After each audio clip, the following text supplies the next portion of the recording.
All right, folks, what is going on? This is episode 344 of the First and Frame Rate Show. I am VF Baller, and hope you guys had a great weekend. I mean, my weekend wasn't too bad. It wasn't really much about me. It was about my wife. It was Mother's Day. It was about my mom. It was Mother's Day. So I, made sure that they were good for Mother's Day, and just appreciate all the mothers around the world. Happy Mother's Day, happy late Mother's Day to everyone who has a that has children, pretty much all the moms across the world. Without you guys, we wouldn't be anything. Without y'all, we'd be nothing. So really appreciate that. Thank you guys for the support and all the likes and the views and the commentary and the comments. You guys, the feedback you guys have been giving me is great. So I really appreciate that. If this is your first time here, welcome to the First and Frame Rate Show. I am VF Baller. Over here, I talk about Georgia Southern and Atlanta Falcons football. Just more Atlanta Falcons talk. I mean, this team is continuing to transform. We're going to dwell into what this team is turning into. We talked about how fast they transformed and all this other stuff, all this other things that they've been doing. And I want to put on my shades for this one because I love to talk with my shades on when I want to boast a little bit. um, when you look at this team, how they transformed, it is something just amazing. What they've done in this draft in the offseason is great. We're going to talk about that, and we're going to talk about have they actually got away from the finesse tag of this team. So if you were listening on YouTube and watching on YouTube and Rumble, I really appreciate it. I also can be found on Anchor, Stitcher, Spotify, Google, and Apple Podcasts if you want to listen to the audio side of this as well. So hopefully you guys find a way to subscribe to any of those avenues, and we're going to get right into it. The Falcons always been known as a finesse team. It wasn't something that we wanted to be. It's just something that just happened. We sat here and we was looking at situations where we never could get any physicality up on the line. We couldn't never really get any of a physical presence on the edge. Not too many hard hitting defensive backs. I think one of the last ones that we had was Willie Moe and Keon O'Neal. And Keon O'Neal was almost a little bit too physical because he had a lot of penalties. But nevertheless, I like this style of play. Don't get me wrong. I mean, even though he couldn't cover anybody, I like this style of play where he could be a thumper and knock some people's heads off. You saw a little bit, well, a very short glimpse of that when what's his name? The safety that we just got finished talking about from the Raiders just re-signed with us. Well, anyway, he knocked the block off somebody for the Panthers, and that was great. That's the type of stuff that you want to see when it comes to your players.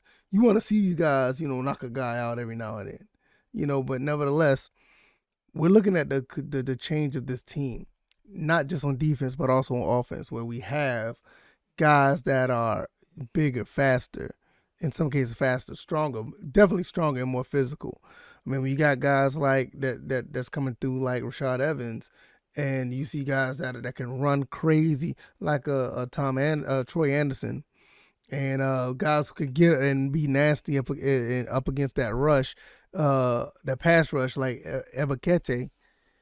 These guys are like 6'3", 6'4", 250, 260, 270-pound guys. You're getting guys who are coming in here that can actually push some guys around. AJ Terrell is not a slouch either. When you look at a situation with a Casey Hayward who can cover and push a few guys around. I mean, they're not known for it, but they're not going to be falling over against anybody anyway. You look at the offense. You look at this offensive line. How many guys that we start to pick up on the offense, like Schaefer. That is known that has size to him as well. Jalen Mayfield needs to step up. He really needs to. He has the size. He just needs to have that nasty streak about him. Like Chris Lindstrom, who's been doing phenomenal. Jake Matthews has been doing phenomenal. When you turn around and you look at another guy that's on the outside now, a Drake London, a Kyle Pitts. These guys are big physical guys. Cordell Patterson, big physical guys. The running back that we just picked up, Tyler Algier. You got big physical guys are coming in that are capable of pushing people around. I think this team is not only just a transformation of what the makeup is, but we're actually having a transformation of what we can actually, put on another team. We can lean on a team. We could possibly, actually be physical and manhandle a few guys, push some guys around. Something like what Marlon Davidson that said that he wanted to do when he first got to the league. He wanted to be a guy that can, move another man out of the way to get to the quarterback. He had his moments, but he hasn't gotten there on a consistent basis. But he's still on the team. I think he'd be able to do so. It's just one of the few guys that can constantly be rotated out on Dean Pease's defense. A Grady Jarrett, once again, where he can actually, command respect up on that on against the offensive line. And what this does, it puts other teams on notice to, like I was saying before, that second, third, fourth quarter, you're not going to want to tackle a guy that's 6'6", 240, or another guy who's 6'5", 220, or a running back that's 5'11", 225, 230. You don't want to run into those guys. You don't want to be tackled by a Troy Anderson who probably run through a wall to get at you. You don't want to drop back the pass when Ebikete is after you. So these are the things that can actually turn a team around to where we can start winning games by wearing down people, not necessarily outscoring or making sure we get the ball last and play keep away. It's going to become a point where, okay, this team may need to come back and across that line, you got a defense like the Falcons. You know what I'm saying? Like, all right, what we're going to do with them? We need to find a way to spread them out because those guys hit us, we're going to have problems.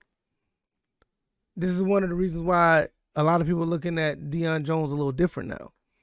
Deion Jones is a phenomenal player. I think he played football pretty well, but he just doesn't fit the scheme that the Falcons are doing. You can see the change. I didn't even talk about D'Angelo Malone yet. I didn't even put him on the screen because you kind of get the picture of what we're doing over here. I changed him out to put Rashaan Evans up because I haven't talked about him enough, but he's known to knock some people around.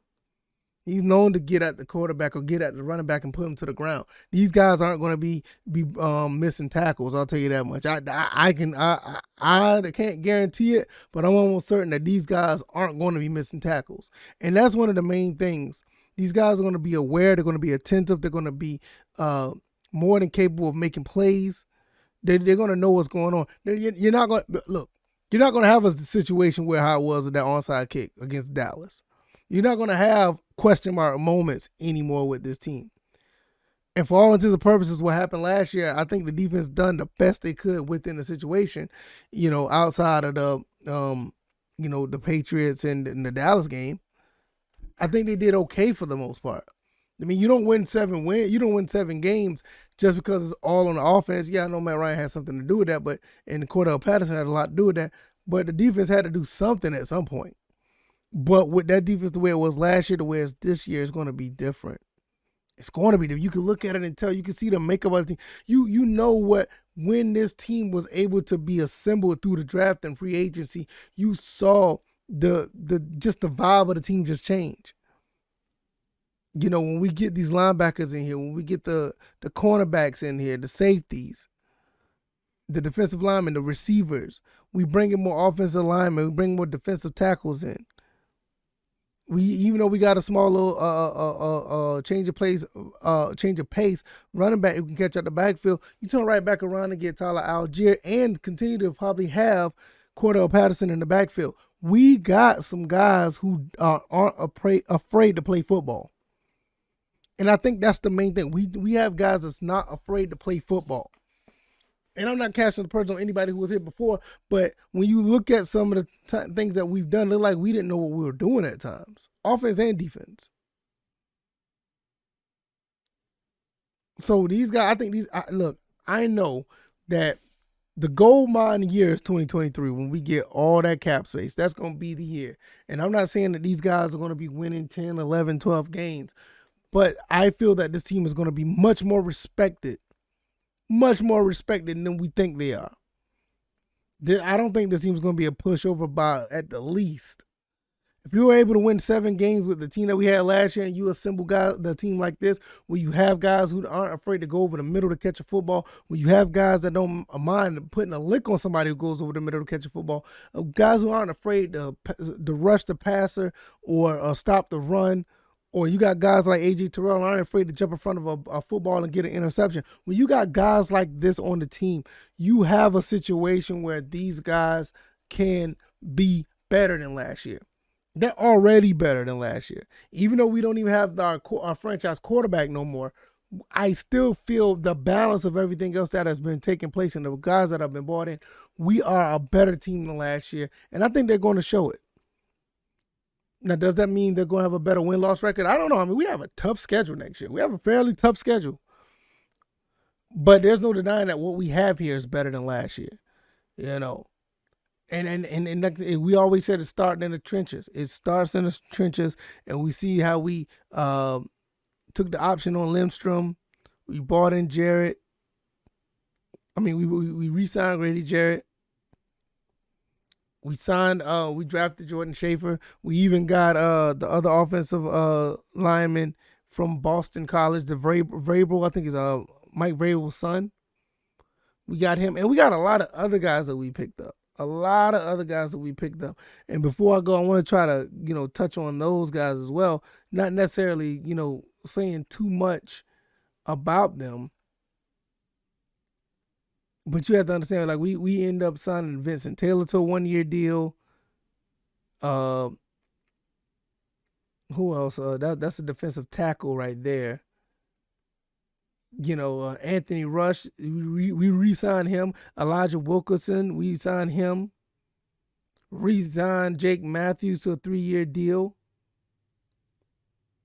And I didn't even talk about Lorenzo Carter on defense. We got Lorenzo Carter on defense. Fetty is signed to a 1-year deal.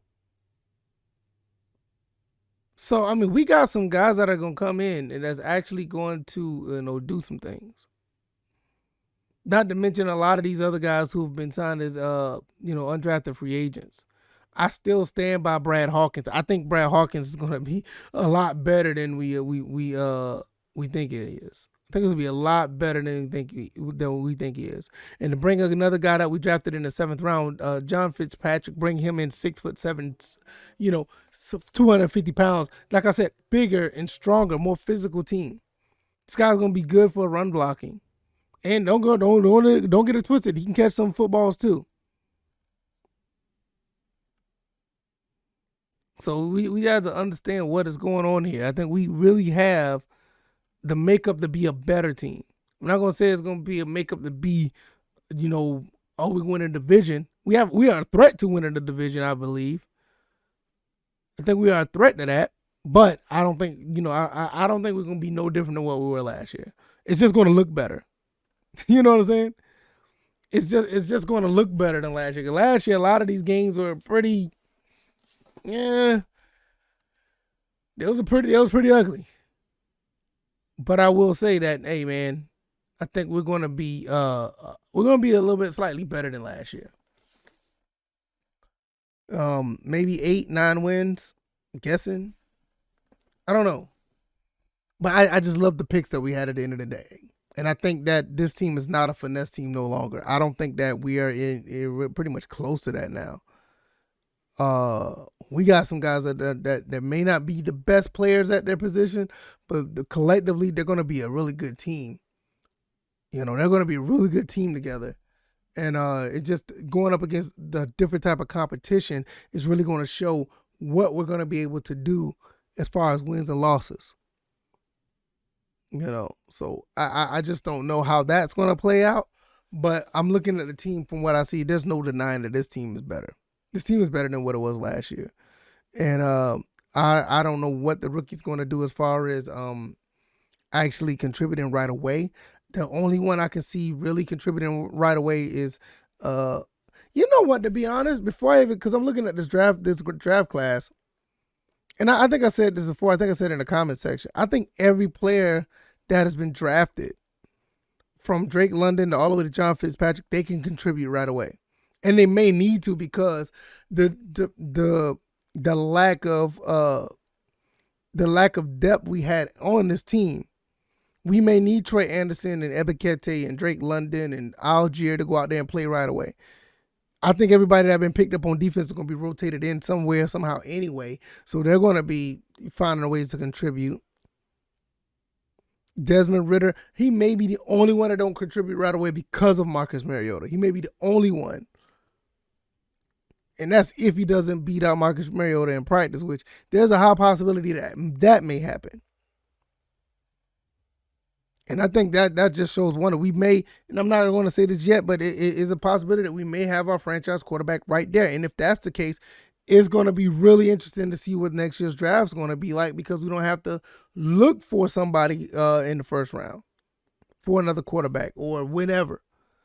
That can go to another skill player position that can help us, another weapon on offense or another weapon on defense. It doesn't have to be the guy that tries to run the show, because the guy that's running the show is already here. I think the Falcons did a phenomenal job in this draft. Even post-draft, the round 8 I talked about, when round 8 is basically the free agents, the undrafted free agents that they pick up that did not get drafted. Like, I still don't understand why Brad Hawkins or Derek Tangelo, Matt Hawkins, I still don't understand why those 3 guys, but and in some cases even Tyler Vrabel, I just don't understand how those guys did not get signed, did not get drafted. I mean, all the other guys, okay, I can see why. Not saying that they shouldn't be, but I can see why they weren't. But I just feel like with these guys that are coming in and the guys we have now, it's going to be a physical team. It's going to be a really good-looking team, and I cannot wait to see what these guys can put together. Like I said, I think there's going to probably still be in the same realm between 7 and 9 wins, because the schedule is pretty tough, but it's going to look a lot better than it did last year, because the 7 and 10 season that we had, we overachieved, but it didn't look pretty. I think this time it'll be dressed up a little bit better with this talent. But the main thing is we need to be physical. We need to be pushing guys around. We got to be nasty, especially in those trenches. You keep the quarterback upright. I don't care if they can move around or not. You still want to keep them upright to be able to make plays. And if they can do that, we're going to be a nightmare for teams. And that's all I've been saying that as well. If you keep the quarterback upright and the quarterback don't make mistakes, we could be in for a really good season. But, that's just me doing a little bit of hyping up. But I firmly believe that. We'll see how this all plays out. If you like this commentary, hit the like button, share this commentary, subscribe to the channel if you haven't already. Like I said before, share this commentary. You know that little share button right there under the YouTube or Rumble or wherever you're watching or listening. Hit that share button and just text it to somebody. Just send it to them via text. And you ain't got to even say nothing. Just send the link to them. And just have them to click it, and especially if they're a Falcons fan, and do that. Even if they're a team, a guy that a woman that that's in the NFC South, and they like the Panthers or they like the Saints or the Bucs, send it to them. Let them know what we're talking about over here, because I feel like this team is going to be a lot better than advertised. It's not the same team that you knew a year ago, 2 years ago, 5 years ago. This rebuild actually looks like a rebuild going very, very fast. Subscribe to this channel if you haven't already. Subscribe to these avenues if you haven't already. You guys are helping me grow. We just got over 1,100 subs. Keep marching on to 1,200 and so on and so on. And it's all thanks to you guys. If you want to check any of the links down in the description, you could do so. All that stuff helps grow the channel. It helps grow the podcast. And without you guys, this doesn't go anywhere. I said this before. You guys are the reason why I do what I do. It's not because I want to be, a certain broadcaster, whatever the case may be. No, I like it because you guys really respond in kind. Some phenomenal comments in the comment section. I really, really appreciate it. All right, guys. I hope you guys enjoy your Monday. I am going to get out of here. We'll have another episode on Tuesday. We'll be probably talking something similar, unless something else comes up, because I got some more things I want to talk about when it comes to the Falcons, unless some breaking news happen on other avenues as far as the Georgia Southern Eagles or the Falcons. We'll talk about those. All right, guys. You guys take it easy. You guys be blessed. Peace.